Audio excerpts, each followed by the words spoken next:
ಹಿರಿಯ ಪತ್ರಕರ್ತರು, ನಿವೃತ್ತ ಪ್ರಾಚಾರ್ಯರು, ದಾಂಡೇಲಿ ತಾಲೂಕು 3ನೇ ಕನ್ನಡ ಸಾಹಿತ್ಯ ಸಮ್ಮೇಳನದ ಸರ್ವಾಧ್ಯಕ್ಷರು, ದಾಂಡೇಲಿ ಕರ್ನಾಟಕ ಸಂಘದ ಅಧ್ಯಕ್ಷರು ಹಾಗೂ ಲಯನ್ಸ್ ಕ್ಲಬ್ ಸೇರಿದಂತೆ ಅನೇಕ ಸಂಘ ಸಂಸ್ಥೆಗಳ ಸಕ್ರಿಯ ಪದಾಧಿಕಾರಿಗಳಾಗಿದ್ದ ಶ್ರೀ ಯು.ಎಸ್. ಪಾಟೀಲ್ ಅವರು ಅಗಲಿಕೆಯ ಸುದ್ದಿ ಅತ್ಯಂತ ದುಃಖಕರವಾಗಿದೆ.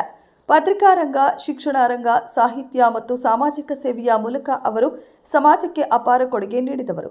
ಕನ್ನಡ ಭಾಷೆ, ಸಾಹಿತ್ಯ ಹಾಗೂ ಸಾಂಸ್ಕೃತಿಕ ಚಟುವಟಿಕೆಗಳ ಉತ್ತೇಜನಕ್ಕೆ ತಮ್ಮ ಜೀವನವನ್ನೇ ಅರ್ಪಿಸಿದ ಅವರು ಸರಳ, ಸೌಮ್ಯ ಮತ್ತು ಜಾಣಾನುರಾಗಿದ್ದವರು. ಅನೇಕ ಯುವ ಪತ್ರಕರ್ತರು, ವಿದ್ಯಾರ್ಥಿಗಳು ಹಾಗೂ ಸಮಾಜಮುಖಿ ಕಾರ್ಯಕರ್ತರಿಗೆ ಮಾರ್ಗದರ್ಶಕರಾಗಿ ಪ್ರೇರಣೆಯಾಗಿದ್ದರು. ಅವರ ಅಗಲಿಕೆ ದಾಂಡೇಲಿ ತಾಲೂಕಿಗೆ ಮಾತ್ರವಲ್ಲದೆ ಉತ್ತರ ಕನ್ನಡ ಜಿಲ್ಲೆಯ ಸಾಂಸ್ಕೃತಿಕ ಹಾಗೂ ಪತ್ರಿಕಾ ವಲಯಕ್ಕೆ ತುಂಬಲಾರದ ನಷ್ಟವಾಗಿದೆ. ಅವರ ಸೇವೆ, ಆದರ್ಶಗಳು ಹಾಗೂ ಮೌಲ್ಯಗಳು ಸದಾ ನಮ್ಮನ್ನು ಪ್ರೇರೇಪಿಸುತ್ತವೆ. ಮೃತರ ಆತ್ಮಕ್ಕೆ ಚಿರಶಾಂತಿ ಸಿಗಲಿ ಹಾಗೂ ಅವರ ಕುಟುಂಬದವರಿಗೆ ದುಃಖವನ್ನು ಭರಿಸುವ ಶಕ್ತಿಯನ್ನ ನೀಡಲೆಂದು ಭಗವಂತನಲ್ಲಿ ಪ್ರಾರ್ಥಿಸುತ್ತೇನೆ. ವರದಿ ಆಯಿಷಾ ಮುಕಾಶಿ, ದಾಂಡೇಲಿ. ಕ್ಷಣ ಕ್ಷಣದ ಸುದ್ದಿಗಾಗಿ ವೀಕ್ಷಿಸಿ ರಾಷ್ಟ್ರಧ್ವನಿ ನ್ಯೂಸ್ ಕನ್ನಡ.